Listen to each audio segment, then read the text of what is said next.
ఇన్నాళ్ళు ఈ చిన్న సీక్రెట్ మ్యాజిక్ ట్రిక్స్ తెలియక ఎంతో కష్టపడి ఎంత డబ్బును వేస్ట్ చేశామో చూస్తే ఖచ్చితంగా ఆశ్చర్యపోతారు. ఈ అద్భుతమైన టిప్స్ మిస్ కాకుండా వీడియో చివరి వరకు చూడండి. హాయ్ అండి, నమస్తే, Jhansi. Welcome to our channel Jhansi cooking gardening vlogs. ఎలా ఉన్నారండి? అందరూ బాగున్నారా? నేనైతే చాలా బాగున్నాను. మీరు కూడా చాలా చాలా బాగున్నారని మనస్ఫూర్తిగా కోరుకుంటున్నాను. ఈరోజు మీ అందరికీ యూజ్ అయ్యే అద్భుతమైన అమేజింగ్ యూస్ఫుల్ ఇంట్రెస్టింగ్ టిప్స్ అయితే మీ ముందుకు తీసుకొచ్చేసాను. వీడియోని ఎక్కడ కూడా స్కిప్ చేయకుండా చివరి వరకు చూడండి. సో అందరి ఇళ్ళల్లో మనకి ఇలా కొబ్బరి చెప్పులు అయితే ఉంటూనే ఉంటాయి కదండి. ఒక చెప్పుని తీసుకుని ఈ విధంగా దానిలో ఒక అర టీ స్పూన్ వాము, ఒక అర టీ స్పూను ఇలా మెంతులు తీసుకుని దానిలో ఒక చిటికుడు ఇలా పసుపు వేసుకోవాలండి. పసుపు వేసుకొని ఈ మూడు కూడా కొద్దిగా కాటన్ తీసుకొని కాటన్లో ఇలా ఈ మూడు కూడా ఈ మిశ్రమాన్ని పెట్టేసి దానిపైన కొద్దిగా నెయ్యి కానీ ఆయిల్ కానీ అప్లై చేసేసి ఇలాగ ఒత్తిలాగా వెలిగించామనుకోండి, చక్కగా మనకి ఇంట్లో ఉన్నటువంటి చిన్న చిన్న దోమలు కానీ నూసి పురుగులు లాంటివి కానీ దోమలు కానీ ఈగలు కానీ పురుగులు కానీ అన్నీ కూడా పరారైపోతాయి. వీటి ఘాట్ అనేది వాటికి పడదండి, చనిపోతాయి. సో అవి ఘాటి వాటికి పడదు కాబట్టి ఈ స్మెల్ తగలగానే అవి చనిపోతాయి. సో బాగా ఎక్కువగా దోమలు కానీ నుసి పురుగులు అలాంటివి వచ్చినప్పుడు ఈ విధంగా ఒత్తిలాగా వెలిగించేసామనుకోండి, చక్కగా మనకి ఇంట్లో ఎటువంటి నెగిటివ్ ఎనర్జీ ఉండదు. సో దోమలన్నీ కూడా పరారైపోతాయి. మంచి స్మెల్ అయితే వస్తుంది. సో వీటి స్మెల్కి బల్లులు కానీ బొద్దింకలు కానీ ఇలాంటివి చిన్న చిన్న పురుగులు కానీ దోమలు కానీ అన్నీ కూడా పరారైపోతాయి. ట్రై చేయండి. ఇలా వెలిగించుకున్న తర్వాత ఈ విధంగా మనకి వెలిగిన తర్వాత పొగ వస్తుంది కదండి. ఆ పొగ అంతా కూడా బెడ్రూమ్స్లో, హాల్లో, కిచెన్లో ఈ విధంగా చూపించామనుకోండి, వీటి ఘాటు స్మెల్కి దోమలు కానీ చిన్న చిన్న పురుగులు కానీ ఇలాంటివి బల్లులు కానీ బొద్దింకలు కానీ అవన్నీ కూడా అసలు పరారైపోతాయండి. ఇంకా అక్కడ ఆ ప్లేస్లో ఎక్కడా కూడా కనిపించవన్నమాట. వీటి ఘాట్ అనేది అంత చక్కగా వర్క్ అవుతుంది. సో ఒకసారి మీరు ట్రై చేసి చూడండి, చాలా చక్కగా వర్క్ అవుతుంది. ఎటువంటి నెగిటివ్ ఎనర్జీ కూడా ఉండదు. సో మనకి దోమలు పురుగులు ఇలాంటివన్నీ కూడా పోతాయి. బ్యాడ్ స్మెల్ కూడా ఉండదు. ట్రై చేయండి, చాలా చక్కగా వర్క్ అవుతుంది. మరొక యూస్ఫుల్ టిప్ తెలుసుకునే ముందు చిన్న రిక్వెస్ట్ అండి, ఫస్ట్ టైం మన ఛానల్ ఎవరైనా చూస్తూ ఉన్నట్లయితే ప్లీజ్ అండి ఒక్కసారి ప్రీవియస్ వీడియో చూసి మీకు నచ్చినట్లయితే తప్పకుండా ఛానల్ని సబ్స్క్రైబ్ చేసుకోండి. ఈరోజు పెళ్లి రోజు పుట్టినరోజు జరుపుకున్న ప్రతి ఒక్కరికి కూడా హార్ట్ఫుల్ కంగ్రాట్స్ అండి. Many more happiness of the day. ఇలాంటి పెళ్లి రోజులు పుట్టినరోజులు ఎన్నో జరుపుకోవాలని మనస్ఫూర్తిగా కోరుకుంటున్నాను. ఈరోజు మరి మీ అందరికీ యూజ్ అయ్యే అద్భుతమైన టిప్స్ అండి. వీడియోని ఎక్కడ కూడా స్కిప్ చేయకుండా చివరి వరకు చూడండి. ఇంతవరకు మన ఛానల్ ఎంతగానో ఆదరించి సపోర్ట్ చేసి ముందుకు తీసుకెళ్తున్న ప్రతి ఒక్కరికి కూడా చాలా చాలా థ్యాంక్స్ అండి. ఇలానే సపోర్ట్ చేయండి. మన ఛానల్లో ఇంకా మంచి మంచి టిప్స్ అయితే షేర్ చేస్తూ ఉంటాను. సో మీకు ఎలాంటి టిప్స్ కావాలన్నా కూడా కమెంట్ సెక్షన్లో షేర్ చేయండి. తప్పకుండా ఆ టిప్స్ అయితే షేర్ చేస్తాను. ఈ టిప్స్ అన్నింటిలో మరి మీకు ఏ టిప్స్ అయితే యూస్ఫుల్గా ఉన్నాయో, ఏ టిప్స్ అయితే మీకు బాగా నచ్చాయి అనేది ప్లీజ్ అండి చిన్న కమెంట్ ద్వారా నాకు తెలియపరచండి. ఎందుకంటే ఈ టిప్స్ మీకు యూస్ఫుల్గా ఉన్నాయా లేదా అనేది నాకు కూడా అర్థమవుతుంది కాబట్టి.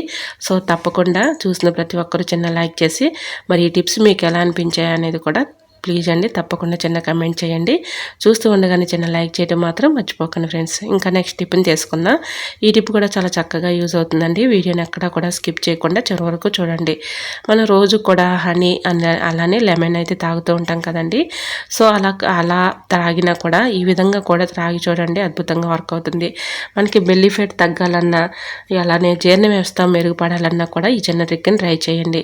ఏదైనా ఒక గిన్నె తీసుకుని ఆ గిన్నెలో ఒక గ్లాస్ వాటర్ పోసేసి జీలకర్ర ఒక 1 స్పూన్ వేసుకొని దాల్చిన చెక్క వేసుకొని ఇలా మరిగించుకొని ఈ వాటర్ని స్ట్రైన్ చేసుకొని దానిలో కొద్దిగా బెల్లం, చిన్న బెల్లం ముక్కని అలానే కొద్దిగా నిమ్మరసాన్ని వేసేసి ఈ విధంగా త్రాగామనుకోండి, మనకి పొట్టలో ఉన్నటువంటి కొవ్వు అంతా కూడా తగ్గిపోతుంది. అలానే జీర్ణ వ్యవస్థ మెరుగుపడుతుంది.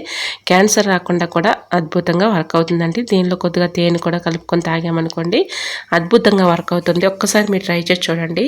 సో ఇలా త్రాగడం వలన మనకి ఆ పొట్టలో ఉన్నటువంటి చెడు కొలెస్ట్రాల్ అంతా కూడా కరిగిపోతుంది, కొవ్వు అంతా కూడా కరిగిపోతుంది. గోరువెచ్చలుగా ఉన్నప్పుడే ఈ విధంగా ఉదయం త్రాగుతూ ఉన్నామనుకోండి, మంచి బెనిఫిట్ అయితే ఉంటుంది. మనకి బెల్లీ ఫ్యాట్ ఉన్నా కూడా తగ్గిపోతుంది అనమాట. ఇలా పొట్ట తగ్గించుకోవాలనుకున్న వాళ్ళకి ఈ చిన్న ట్రిక్ చాలా చక్కగా యూజ్ అవుతుందండి. మన ఇంట్లో న్యాచురల్గా మనం తింటూనే ఈ విధంగా తగ్గించుకోవచ్చు. ట్రై చేయండి. ఇంకా నెక్స్ట్ టిప్ని తెలుసుకుందాం. ఒక లెమన్ తీసుకోవాలండి. లెమన్ ఒక హాఫ్ కట్ చేసుకొని దానిపైన కొద్దిగా బేకింగ్ పౌడర్ వేసి అలానే దీనిపైన కొద్దిగా సాల్ట్ కూడా వేసేసి ఈ విధంగా కిచెన్ సింక్ దగ్గర ఉన్నటువంటి ట్యాప్స్ ఉంటాయి కదండి, ఈ విధంగా క్లీన్ చేసేసుకున్నాం అనుకోండి చక్కగా క్లీన్ అయిపోతుంది. ఎందుకంటే మనం ఇలాగా కిచెన్ సింక్లో గిన్నెలు కడిగేటప్పుడు సోప్ మార్కులు అలాంటివి పడిపోయి మనం ఎంత క్లీన్ చేసినా అవి పోవు. ఈ విధంగా క్లీన్ చేసుకున్నాం అనుకోండి ఈజీగా క్లీన్ అయిపోతాయి.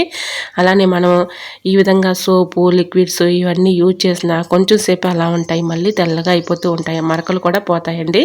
సో పడేసే నిమ్మ తొక్కలతో మనం ఈజీగా ఈ విధంగా మరకలన్నీ కూడా ఈ విధంగా పోగొట్టుకోవచ్చు. ఇలా టైల్స్ మీద ఉన్నటువంటి మొండి మరకలు, తెల్లగా ఉన్నటువంటి మొండి మరకలు కూడా ఈజీగా క్లీన్ అయిపోతాయి. సో ఈ విధంగా క్లీన్ చేసుకున్న తర్వాత ఒక పొడి క్లాత్ తీసేసుకొని ఈ విధంగా ట్యాప్స్ అన్నీ కూడా క్లీన్ చేసుకున్న తర్వాత కొద్దిగా కొబ్బరి నూనె వేసేసి ఇలా మనం అప్లై చేసామనుకోండి, వ్యాజ్లిన్ కానీ కొబ్బరి నూనె కానీ అప్లై చేస్తే మనకి ఎక్కువ రోజులు మన్నిక అనేది ఉంటాయి. మనకి పాడవకుండా ట్యాప్స్ అనేది ఎక్కువ రోజులు మన్నికుంటాయి. అలానే మనకి ఇలా ట్యాప్స్ కూడా త్వరగా రిపేర్ వచ్చే ఛాన్స్ అయితే ఉండదండి. సో ఈ విధంగా క్లీన్ చేసుకుంటే ట్యాప్స్ కూడా చక్కగా మెరిసిపోతాయి. సో దీనిపైన ఉన్నటువంటి డస్ట్ కానీ మరకలు కానీ మొండి మరకలు కానీ పోవాలంటే ఇలా నిమ్మబద్ద పైన కొద్దిగా బేకింగ్ పౌడర్ అలానే కొద్దిగా సాల్ట్ వేసేసి ఈ విధంగా క్లీన్ చేసుకుంటే చక్కగా క్లీన్ అయిపోతుంది. ట్రై చేయండి. ఈ టిప్ మీకు ఎలా అనిపించిందో కూడా కామెంట్ సెక్షన్లో షేర్ చేయండి. ఇంకా నెక్స్ట్ టిప్ని తెలుసుకుందామండి. కరివేపాకు మనం ఎక్కువగా తెచ్చుకుంటూ ఉంటాం కదండి. కరివేపాకు మనం ఈ విధంగా ఆకులు సపరేట్ చేసి ఇలా కాడలు సపరేట్ చేసుకుంటూ ఉంటాం కదా.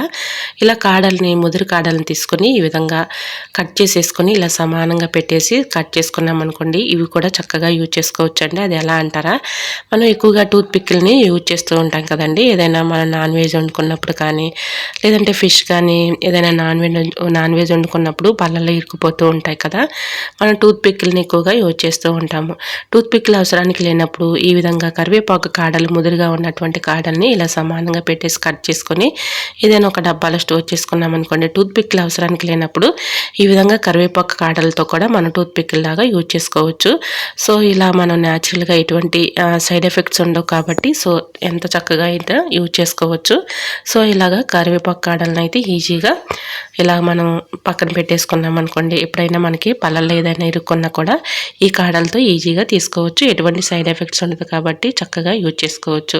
మరి ఈ టిప్స్ అన్నీ మీకు నచ్చాయా? నచ్చితే ప్లీజ్ అండి చూస్తూ ఉండగానే చిన్న లైక్ చేసి మన ఛానల్ని తప్పకుండా సబ్స్క్రైబ్ చేసుకోవడం మాత్రం మర్చిపోవద్దు ఫ్రెండ్స్. మరి ఈ టిప్స్ అన్నిటిలో ఏ టిప్స్ అయితే మీకు యూస్ఫుల్గా ఉన్నాయో, ఏ టిప్స్ అయితే మీకు బాగా నచ్చాయి అనేది ప్లీజ్ అండి చిన్న కమెంట్ ద్వారా తెలియపరచండి. మరి మరొక వీడియోతో మళ్ళీ కలుసుకుందాం. అంతవరకు మన యూట్యూబ్ ఫ్యామిలీ అంతా బాగుండాలి, అందులో మా ఫ్యామిలీ ఉండాలని కోరుకుంటూ మరొక వీడియోతో మళ్ళీ కలుసుకుందాం. అంతవరకు by by. Thanks for watching.